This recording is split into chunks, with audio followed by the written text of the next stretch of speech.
This is the Onco'Zine Brief with Peter Hofland and Sonia Portillo.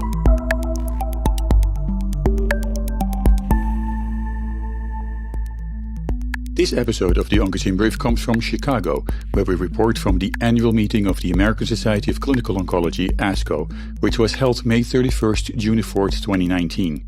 ASCO is the world's leading professional organization for physicians and oncology professionals caring for people with cancer.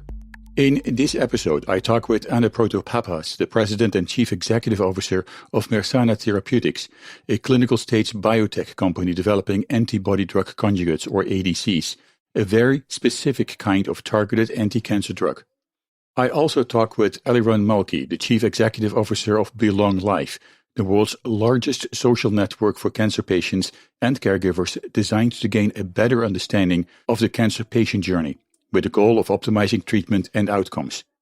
And I talk with Dr. Rod Hemrickhouse, Asset Strategy Leader Oncology at AbbVie, a highly focused, research-driven biopharmaceutical company. As a major developer of anti-cancer drugs, AbbVie's oncology scientists understand that outsmarting cancer takes a potent combination of courage, scientific expertise, and strategy. Let's listen.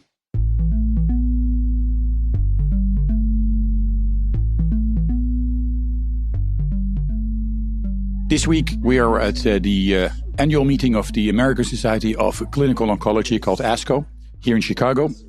We are talking to a number of physicians and companies and organizations about what they do in the development of new cancer drugs, cancer therapies, in many cases for cancers that are very difficult to treat. Also cancers that might not have a treatment option at this particular moment. And there is a lot of research ongoing. We have here about between 30 and 40,000 oncologists, researchers, and physicians roaming the halls and the meeting places here at ASCO. And here next to me is Protopapas. She is the CEO of a company called Mersana. And Mersana is developing a new drug. It's in combination, it's called an antibody-drug conjugate.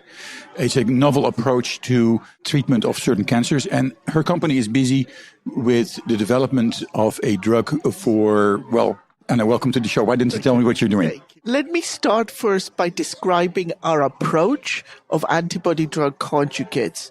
That's when we put our drug on an antibody that goes directly and binds to a protein on the surface of a tumor cell, is drawn into the tumor cell, and it kills the tumor cell on site.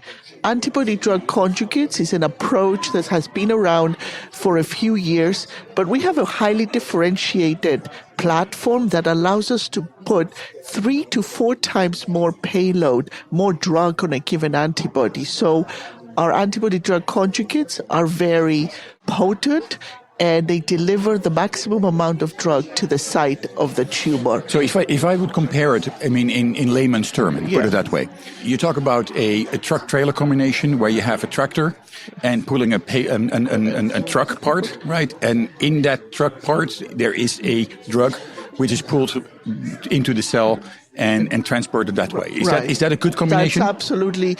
And it is a direct bullet getting directly to the site of the tumor, because that truck you talked about only goes to the tumor cells, only binds with proteins that are found on the surface of tumor cells and not on healthy tissues. So it's a very powerful way to deliver a drug directly to the site of the tumor. And our approach is differentiated from others because we figured out how to put a lot more payload on that truck, on that antibody, and therefore deliver the maximum dose we can to the tumor cell while sparing healthy tissues. So that's our approach. And let me tell you about our lead program. Yeah, because it's a drug called XMT-1536. I assume that is not a marketable name yet, but it's a drug that is in phase 1 clinical trial, so that is still early on. Yes. But it is unique because you're trying to solve a very important unmet medical need. Right. So this is an antibody-drug conjugate using the technology I just described. against a target that is only found on the surface of two types of cancers, ovarian cancer and a certain type of lung cancer called lung adenocarcinoma. Both cancers, unfortunately, don't have many options, particularly with patients that have progressed on the frontline therapy. In ovarian cancer, which is one of the areas we're working on and where we have very exciting data, patients, once they become refractory to the frontline therapy, that means that they no longer respond, right? No longer respond, really have very old options. There really has not been innovation in this area for decades. And their only option is really old chemotherapies, and they have very poor prognosis. And if they do work on these patients, it's a very small percentage of patients, maybe 10%, and they maybe provide an improvement of 2 to 4 months. So unfortunately, these patients are in desperate need of new therapies. So we're focused in that area. The second area is lung adenocarcinoma, as I said. And although we've had progress for lung patients, PD-1s in the frontline therapy have been... And PD-1s is also a very targeted... targeted approach. So they've been a new advancement in the newly diagnosed patients. But unfortunately, it's not a cure. And once these patients progress, again, they have very few options, old chemotherapies, and we're focused on that patient population as well.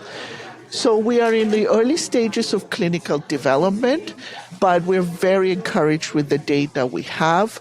We are what's called dose escalating. So we're starting with low doses and going higher and higher until we can find the right dose to take into larger clinical trials.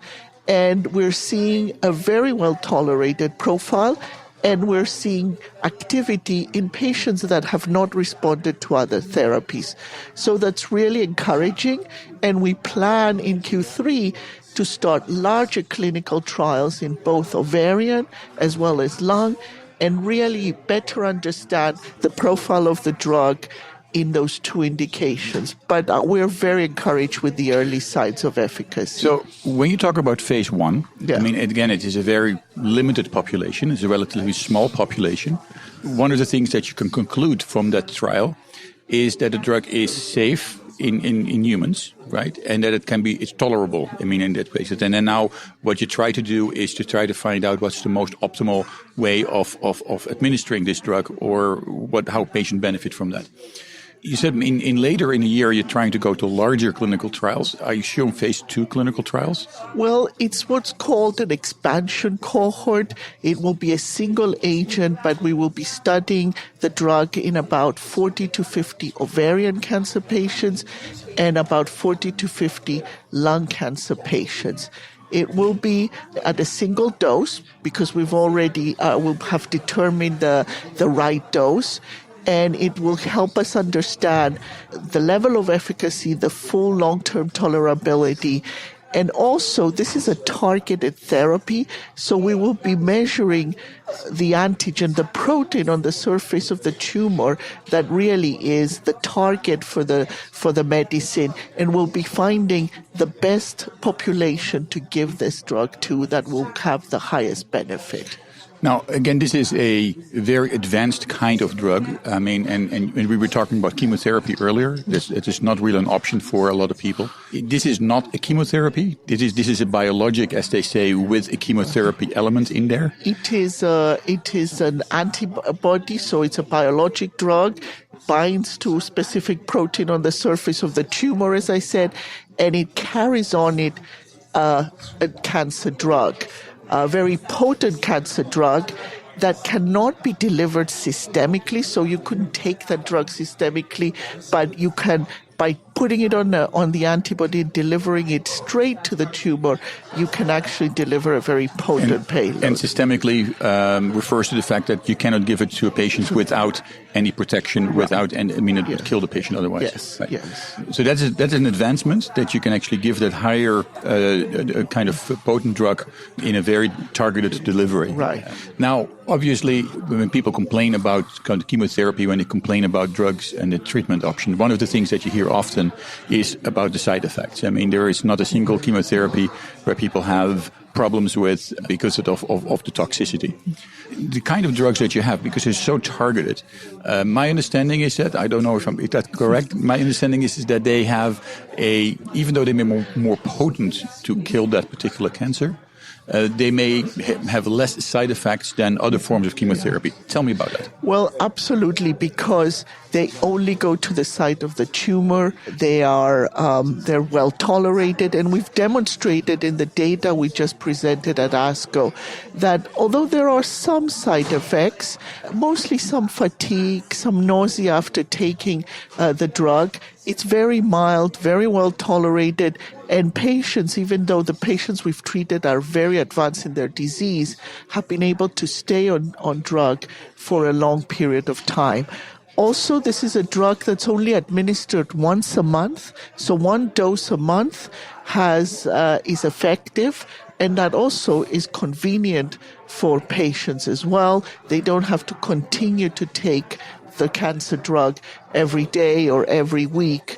And I think that makes it both well tolerated as well as convenient. Let's take a break, and then we're back with our interviews coming to you from the annual meeting of the American Society of Clinical Oncology, ASCO, held earlier this year in Chicago.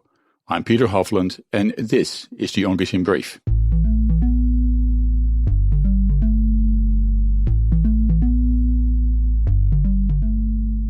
Did you know that generic drugs are just as safe and effective as brand name drugs? Generics might look different, but they work the same way. And they can even save you money. Don't believe me? Ask your doctor or pharmacist. Or visit fda.gov/generic drugs. Each day, researchers make discoveries that bring us closer to the moment when all cancer patients can become survivors. Their progress is made possible with the help of clinical trials. Clinical trials are the brightest torch researchers have to light their way towards better treatments. And if you've been diagnosed with cancer, they may be your brightest ray of hope. Speak with your doctor and visit standuptocancer.org/clinical trials to learn more.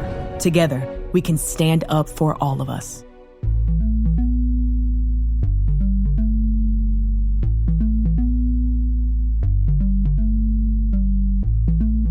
This is the Onco'Zine Brief with Peter Hofland and Sonia Portillo. And welcome back. I'm Peter Hofland, and this is the Onco'Zine Brief. Now, this is one particular drug that you're developing. Tell me a little bit about some of the other ADCs, antibody-drug conjugates that you're developing, because obviously there are more things there. Yeah. So this is the one that is obviously in the clinic that we're talking about publicly, but we have said that we will be announcing our next molecule in Q4 of this year. That's later this year. So later this year, and taking it into the clinic in 2020. We have a platform, a technology that has broad application, can be used in for many different targets, many different cancers. And we are exploring those, and we'll be bringing additional molecules forward. We're very excited about where we are.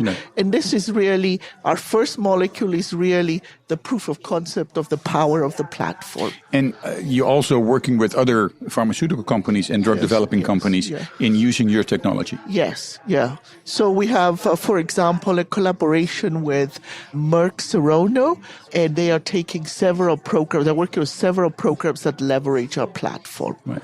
Okay, well, thank you very much. Thank you.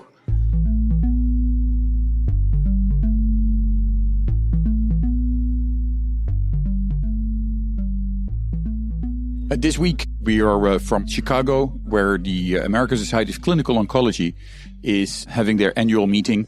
Sitting next to me is Eliran Malki. He is from an organization called BELONG. Now, Eliran, can you tell me a little bit, first before we start talking about your organization and what you're doing, can you tell me a little bit about yourself and how you got here in starting your organization a couple of years ago? I'm an electronical engineer with an MBA in business. I had a few companies before in the hyper-performance computing and big data services. Some of the companies was acquired by EMC and other companies. And then we find me and my colleagues that work together with me, that we all lost family members to cancer. And we felt clueless in many cases. Although we thought that we chose the smartest physicians, we went for the right path. 1 year or 2 years later, we find that we made a lot of mistakes. And there isn't any clear path. There isn't any way to make less mistakes. And we thought, why we don't have ways for cancer? Why to save 5 minutes in the road to go home or to work where we already know the plan? We use ways just to save 5 minutes. But to plan our fight for cancer, we don't have. And this is fight for our life. And then we thought about, okay, what we can do to build this map. And we started with Belong. And Belong, tell me about Belong. I mean, it's a website, it's a community, it's an influence of a lot of different people that help other people to communicate about cancer. Okay, so yes, it's an app. Basically, there is a platform in the web too, but 99% of the users use it through the app, the iOS and Apple Store. We give the patient everything they need to fight cancer from their home, from the mobile, waiting for the IV. It's a social network with other patients very similar to them. So it will be a multiple myeloma patient that are now on Revlimid drug or doing stem cells at the moment, not just the multiple myeloma patients. They will be connected to their advocacy groups, to several of the 150 physicians and nurses we have, group for nutrition, for sport, for financial toxicity, how to cope with side effect. They have everything they need to manage and navigate better their cancer in one group. You can see the rating in the apps. It's 4.9. Which is in the App Store, which is a pretty high rating. Yeah, especially for healthcare. And, when everyone in the market is fighting in the healthcare patient engagements part, they are trying to make the patient get into the app and answer questions and give their data. We are in another place. Users voluntarily get into the Belong. They use a nickname, and so they are very anonymous and they can share a lot of data. They get into this system 15 times a month, using it about 80, 90 minutes a month. That's a lot. It's almost Facebook, and it's disease-specific. And answer questions, give their data just to be better, getting more relevant information for them and increase our ability to do research. Now, you mentioned social media. And of course, the analogy is there that when social media is collecting a lot of information about you, and you can actually draw some conclusions from the results in social media and what you share, what you don't share. Now, I noticed one of the observations is that in BELONG.life, the product that you have, the app that you have, it did say something very specific about the difference between real-world data and clinical trial data. Tell me a little bit about that. We find that clinical trials are usually looking for the perfect patients. Patient without diabetes, patient without any side effect known before. In the certain line of treatment, they will need to come to the physician very healthy. It's like when you look at clinical trial success, it's like mile per gallon in the labs. No one drives like that. Mm-hmm. In real life, you can never get to the mile per gallon that you think that your car is. Real life patients have other diseases in the background. They took in a complementary solution, alternative solution, acupuncture, yoga, do sport, stop taking the drug sometimes, or because financial toxicity, or because side effect. And we notice in Belong today, many patients tell the physician something very different when they actually do.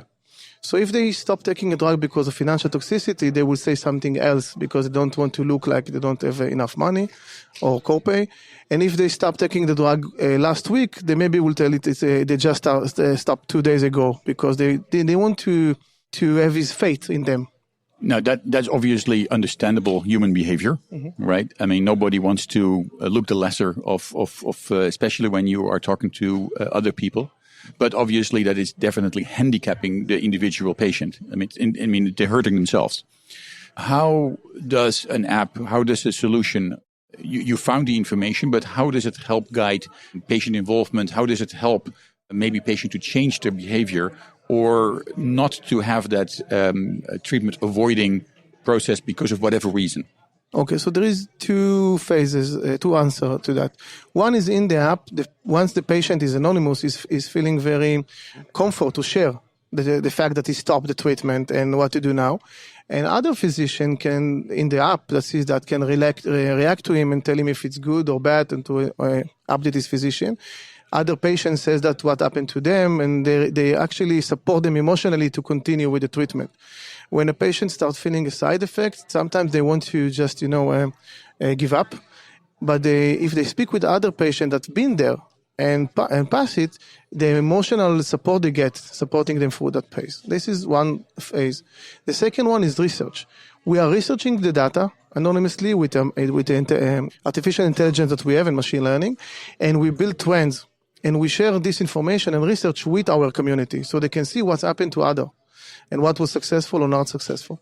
Some of the connection between complementary solution and treatment is very successful, or at least seems like successful, and some seems like less successful. And they can make their own choice. But research and information in the right time is very supporting that. Now, the research in combination with the information, the anonymized kind of information that you have, it might be very important for a physician to know that, right? I mean, if you are a treating physician, if you're an oncologist, you want to know where your patients are going through. So how would you say an oncologist, if an oncologist is listening to them and they know that their patient may be having an app like this on their cell phone, how can you incorporate that information in the way you treat them? It's very interesting, yes. And that's what we do. With a physician that works with us, we give them what we call a PAMP, a patient anonymous medical profile. So, for example, they will know if their patient is more likely. It's with the patient need to register for that, and the physician. So the patient knows that there is information sharing. Is about his emotional stress in sometimes. Sometimes when the patient is stressed, he is more likely to stop treatment. We are building maps, what we called disease journey maps. We shared last year in ASCO unoperable pancreatic cancer journey maps. So what will be the first line of treatment for the majority of patients, what will be the second one, etc.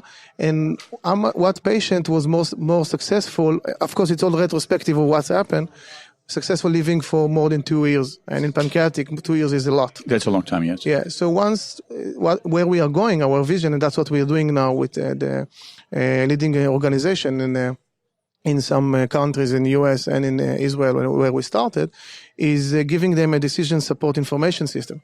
So they will see a map, what happened with other patient that you just forward this patient to this treatment, and what was the side effect the patient complained, and what was working for the patient with this side effect. All comes from what the patient shared in the community groups, of course aggregated and summarized. So that has an impact on how medicine is being treated, being practiced, right? It gives a direct impact on the relationship between the patient and the doctor. Let's take a break, and then we're back with more.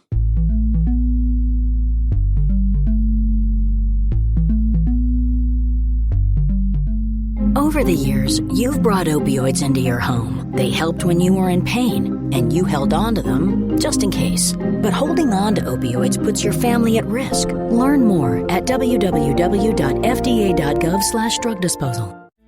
You listen when your body says, "I'm tired," or "I'm hungry." What if your body said something else might be wrong? Gynecologic cancers, cervical, ovarian, and uterine cancers have symptoms. So pay attention.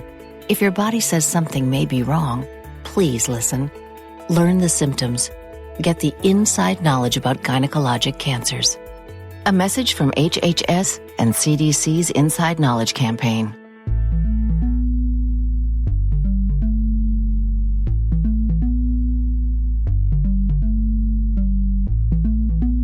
This is the Onco'Zine Brief with Peter Hofland and Sonia Portillo. If you're just joining us, this week the Onco'Zine Brief comes from Chicago, where we spent a long weekend during the annual meeting of the American Society of Clinical Oncology, ASCO, to talk to experts and to digest the latest information about the development in cancer and cancer treatment and the most advanced treatment options available to patients with cancer. Now, if you look at the future, right? I mean, your organization, you're talking about patient powered network and PPN, right? Specifically in cancer, that is important. How is this going to impact? How is it going to change the way we look at cancer, the way we look at cancer treatment in the future? So in this ASCO this year, we have 3 research that is published. One of them is, for example, on the difference of neuropathic ratio between Taxotere and Taxol, all in breast cancer women. So the physician can actually choose one of them. If one of them is giving about 60% more neuropathic ratio than the other one, and it's a little bit cheaper, but what we are collecting the information is what is the total cost of this treatment. So a patient with neuropathic side effect cannot maybe drive, cannot walk, needs sometimes a wheelchair, needs support, psychology issue. All this cost is because of using specific drug. So what we are building to payers and other information is to see the cost of treatment, the full cost of treatment, not a specific drug. And by that, hopefully, we will change the whole way of physician and payer decision.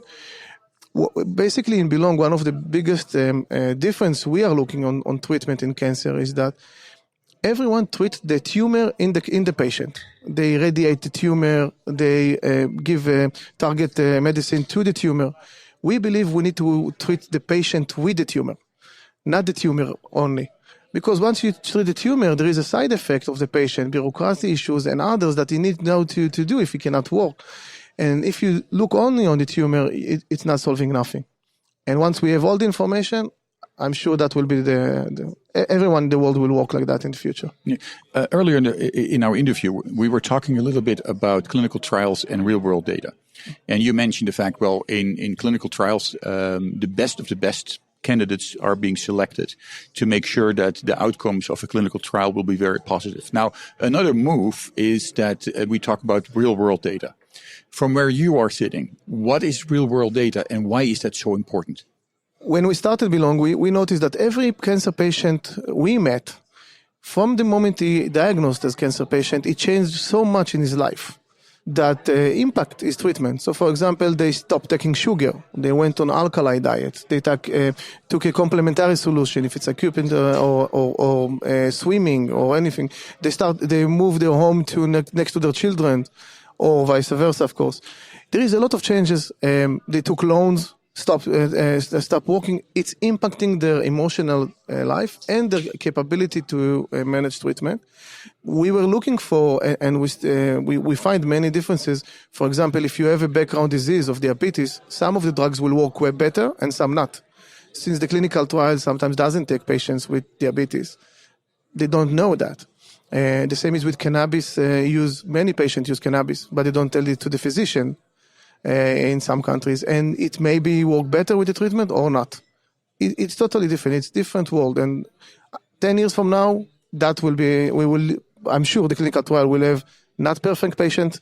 We'll try to have all their data and behavioral and emotional stress to make sure that we control that and their success. Okay.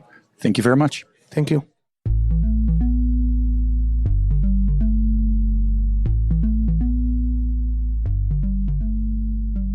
This week, as we've discussed earlier in the program, the Onco'Zine Brief comes from Chicago, where the American Society of Clinical Oncology is having their annual meeting. There are about 30 to 40,000 oncologists, hematologists, and other people involved in oncology are here at this meeting. Sitting next to me is Rod Hummerighouse.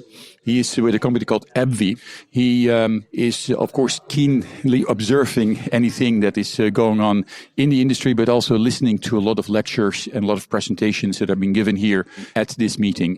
Rod, welcome to the Onco'Zine Brief. Well, thank you, Peter. Yesterday, the day before, today, you've had an opportunity to listen and to see different presentations. What are some of the interesting presentations you've seen? What are some of the things that excites you when you look at, well, this is a different way of looking at cancer, a different way of treating cancer? What excites you? So I have the opportunity to learn, and to view things outside of my primary focus, which is with the venetoclax or Venclexta that AbbVie is developing in hematologic malignancies. intrigued by the advances we're making in the immuno-oncology space, and spent some time yesterday in lectures and sessions focusing on how we identify the patients who are going to respond, understanding the mechanisms of resistance, mechanisms of sensitivity. How do we take this new technology, this new approach, and really apply it at the personal level? I think in addition to that, I'm really interested in advances in the leukemia space, and both in the chronic and the acute leukemias. In the chronic leukemias, thinking about how do we address deep responses. And deep responses meaning really meaningful long-term responses. Responses at the molecular level. So minimal residual disease that those deep responses then translate into sustained remissions off treatment. So the approach in chronic myelogenous leukemia, CML, where there have been great success with the kinase inhibitors, but obviously there's a lot of interest in getting to that deep response, that molecular response, and stopping treatment. And it's an area we've been focused on in the hematologic malignancies at AbbVie for many of the last years, particularly in CLL. Now, that's outside of what your company is developing. I mean, it has, of course, relationship to what you're looking at. As a company, you're also working very specifically on CLL. I mean, there are a couple of posters and presentations at this meeting where you present some exciting results. Tell me a little bit about that. Yeah, so we're very excited about the data we're presenting here for CLL-14. It's a phase 3 randomized study in previously untreated CLL patients, and a subpopulation of those patients who are elderly and or have additional comorbidities, other illnesses that make it difficult for them to receive the most aggressive therapies. In this study, we're combining venetoclax with CD20 antibody obinutuzumab and comparing that combination to obinutuzumab plus chlorambucil, an older chemotherapy agent. And what we've demonstrated is a significant improvement in progression-free survival for the venetoclax obinutuzumab combination relative to an established chemoimmunotherapy regimen. I think the other thing that stands out about the venetoclax treatment arm is this is fixed duration treatment. So limited to 12 months, and then patients discontinue treatment. And what we're seeing is, it's still early, but a sustained progression-free survival or sustained remission without continued treatment. Now, one of the things that you mentioned is it's in an older population. Normally, when you look at an older population, especially in oncology, it's often very difficult to treat them. I mean, on one side, you have the pediatric indications, and you cannot really do a lot of things because children are long and you want to avoid a lot of the side effects that may have from chemotherapy or other kind of therapies. And then you have the older population on the other part of the spectrum where you can do a lot of things because of the comorbidities and often because they're frail. I mean, in many cases in that respect. You mentioned that you see a really good response in an older population. Explain a little bit more about that. But you bring a good point. And when we think about the older population in CLL, and certainly other malignancies, they've been underserved in a respect because they cannot tolerate the more aggressive, more intensive chemotherapies. Younger patients in CLL often receive more aggressive chemoimmunotherapy regimens. FCR or BR would be typical regimens. The older patients can't receive that. So their response rates, their disease control duration has been much lower. By bringing targeted agents and avoiding chemotherapy, we can provide the same or even results or better results than you can achieve with the most intensive chemoimmunotherapy regimens for the entire population, including the elderly, those that have significant comorbidities, heart failure, renal dysfunction, et cetera. I think that it's a big advance for that patient population. We no longer have to settle for second best for that patient population. Right. Now, part of what you mentioned, you talked about targeted therapies. And obviously, over the last 5 to 10 years, everybody is talking about targeted therapies. Everybody is talking about precision medicine, personalized medicine. And I think there is still a large question mark, a lot of confusion about precision medicine. What does it mean? Targeted therapies, what does it mean? From where you are sitting, When you talk about targeted therapies, precision medicine, for example, what do you mean? Yes, targeted therapy is a term that is thrown around pretty loosely. When I think of targeted therapy, I think of a drug that is precise in its action. So venetoclax is a selective BCL2 inhibitor. And so it is very specific and binds very specifically to the BCL2 protein, which is pro-apoptotic. Cancer cells often upregulate, overexpress the BCL2 to prevent programmed cell death or apoptosis in response to other traditional therapies. By specifically targeting that protein, we can more safely enhance or improve outcomes that we're seeing. So a lot of things are considered targeted, yes, and they may have a specific target, but they may have a lot of off-target toxicities in other tissues. So I think the goal is to have a specific target and have that target be selective to the cancer cell. Right. So it becomes really something that it attacks the cancer and not necessarily the healthy non-cancerous cells. Yes. Now, I think none of our treatments are without some level of side effects. But I think the goal is to provide a therapy that has a very high therapeutic index where the tolerability is improved greatly. So we aren't making the trade-offs between toxicity and efficacy. Let's take a break, and then we're back with more.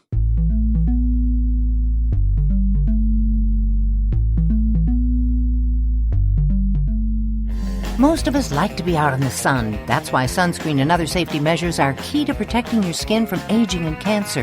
The FDA recommends using a sunscreen with an SPF of 15 or higher. Also, look for broad spectrum on the label. That means both harmful ultraviolet A and B rays are blocked. Remember, SPF plus broad spectrum equal healthy fun in the sun. Visit www.fda.gov/sunscreen for more information. A message from the U.S. Food and Drug Administration. Are you thinking about buying medicine online? A search for online pharmacies yields more than 20 million results. But which ones can you trust? Medicines bought from unlicensed online pharmacies can be dangerous. You may get a fake drug, your condition may get worse, or you may experience a bad reaction. Don't put your health at risk. To learn how to find an online pharmacy that's safe and legal, visit fda.gov/BeSafeRx. A message from the U.S. Food and Drug Administration.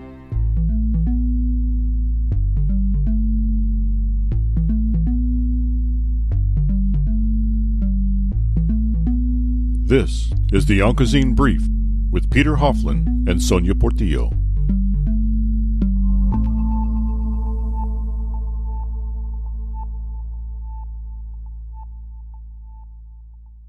If you're just joining us, this week the Onco'Zine Brief comes from Chicago, where we spent a long weekend during the annual meeting of the American Society of Clinical Oncology, ASCO, to talk to experts and to digest the latest information about the development in cancer and cancer treatment and the most advanced treatment options available to patients with cancer.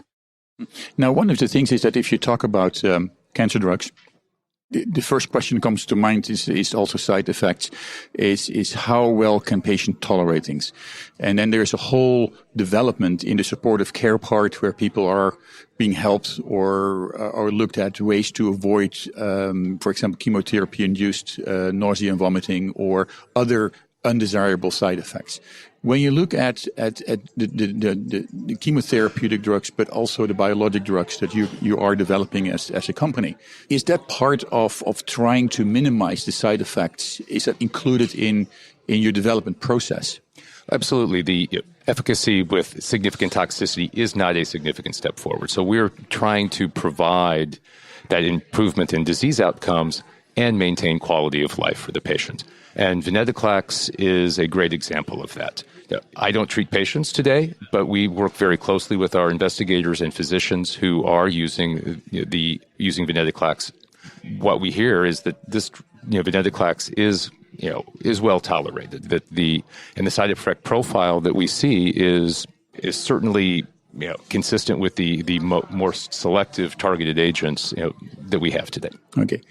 Now, this is one particular area of interest for the company. If you look at what comes to the regulatory pipeline, there is a lot of new developments for you, for AbbVie. Tell me a little bit about some of the excitement there, but also about future plans that the company has in developing new directions within oncology. Okay.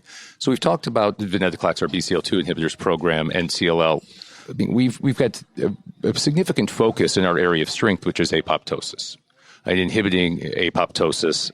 In addition to that, with AbbVie, we have ibrutinib, and so we're also focused on the B-cell receptor inhibitors. And so really making more advances there and extending the utilization of those mechanisms, those medicines, beyond CLL into new indications. For example, AML, multiple myeloma, and others, ALL. There's a long list of different disease types that we are pursuing within those mechanisms. In addition, beyond that, we're focused in two areas specifically. One, looking at targeting cell surface antigens with our antibody-drug conjugate program, bringing forward some unique approaches there, unique targeting agents and unique therapeutics that attach to those antibodies. And finally, we also are investigating or studying and moving forward with next-generation immuno-oncology approaches. I think, obviously, we're not the only ones in the industry doing that, but we are looking at novel targets and new approaches, small molecules, bispecific antibodies, and other approaches as well. So we believe we have a strong pipeline. We really want to move those earlier agents forward as quickly as possible to continue to grow. Now, if you look at some of the drugs, some of the drugs are in very early phases, in maybe even preclinical phases before it being used in clinical trials. Then you have a number of drugs that are in clinical phase 1, phase 2 trials. If you are a patient, if you're an oncologist, a community oncologist that doesn't really have access to a lot of the latest data, you may be very excited about what you hear, but not everything is immediately available. So if you look at, for example, this particular combination therapy that is being presented today at ASCO, if you have patients, what are some of the things that you can do? Are there ways to help patients get access to that? Or if things are not accessible yet, how long would it take? Well, this combination that we're presenting, this phase 3 study that we're presenting, it's a unique situation. This combination is already approved in the United States for patients who have previously untreated CLL. This came about through the real-time oncology review process that has been implemented by the FDA. So it is a way to expedite the review of clinical trial results and bring medicines to patients more quickly. It applies to medicines that have already been approved, so that there's a familiarity, and we bring forward a breakthrough outcome, such as we have with venetoclax combined with obinutuzumab, the CLL14 result. They will work very closely, partner with industry, and they partnered with us. The review time from our formal submission to approval is roughly 2 months, and several months earlier than would be typical for a review. So, physicians in the U.S. today have access to venetoclax for frontline CLL patients. Okay, thank you very much. Thank you.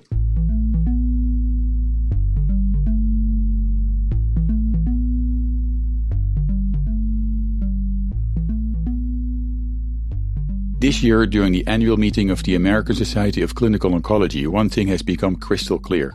Many of the treatments available to cancer patients today were dreams, unattainable or fanciful hopes just 15, maybe 20 years ago. But they have become reality. But these new therapies and the way we approach the development of new anti-cancer drugs have fundamentally changed the science of medicine. Now, as we enter the era of personalized medicine, drug discovery and the development of new therapies have gone beyond science. Drug discovery and the development have become an art. No longer simply about treating the cancer anymore. Today, more than ever, the development of new anti-cancer drugs is about protecting the patient's quality of life. We are at the end of this special edition of the Onco'Zine Brief, recorded during the annual meeting of the American Society of Clinical Oncology. For more information about clinical trials and drug development and how new anti-cancer agents are benefiting patients, visit the website of the American Society of Clinical Oncology at www.asco.org. Here you can find more doctor-approved information. For us here at the Onco'Zine Brief, we want to thank you, our listeners, our sponsors, our advertisers, for your ongoing support. Thanks to your support, our program now has a wider reach with distribution via iHeartRadio, in addition to PRX Public Radio Exchange, and in the United Kingdom and mainland Europe via UK Health Radio. And your support has made it possible that the program is now also distributed in Canada and Australia. You can also download our program via iTunes. And you can listen to the Onco'Zine Brief via Spotify and other streaming media. In Arizona, you can listen to the Onco'Zine Brief via Independent Talk 1100 KFNX, one of the top 10 radio stations in Arizona, reaching almost 5 million people throughout the state. For more information about that, check out our online journal, Onco'Zine, at www.oncozine.com. If you want to support our program, please visit our website, oncozine.com, and look for the Onco'Zine Brief. Here you can find more information in the way you can help us. And your support is really important. It allows us to bring you interviews like this one from ASCO, with experts involved in the development of novel diagnostics and new treatments. If you're living in the United States and want to receive our newsletter, text the word cancer to 66866, and we will make sure that you'll receive our newsletter, which includes an overview of the latest news in oncology and hematology. Thank you all, and thank you for listening. And join us again for our next episode. I'm Peter Hofland, and this is the Onco'Zine Brief.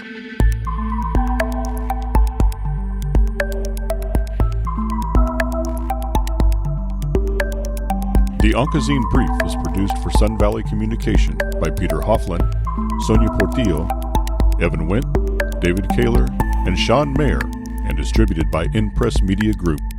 Support for the Onco'Zine Brief comes from listeners of this station and our commercial underwriters and advertisers.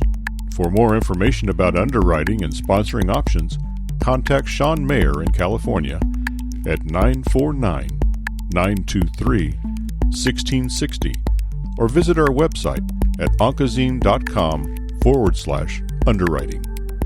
The Onco'Zine Brief contains health and medicine-related information and is provided for educational and entertainment purposes only. The content is not intended as a substitute for professional medical or health advice and does not replace your doctor's advice. Your doctor is the best person to answer questions about your personal health. If you hear something in this program that doesn't agree with what your doctor has told you, ask him or her about it.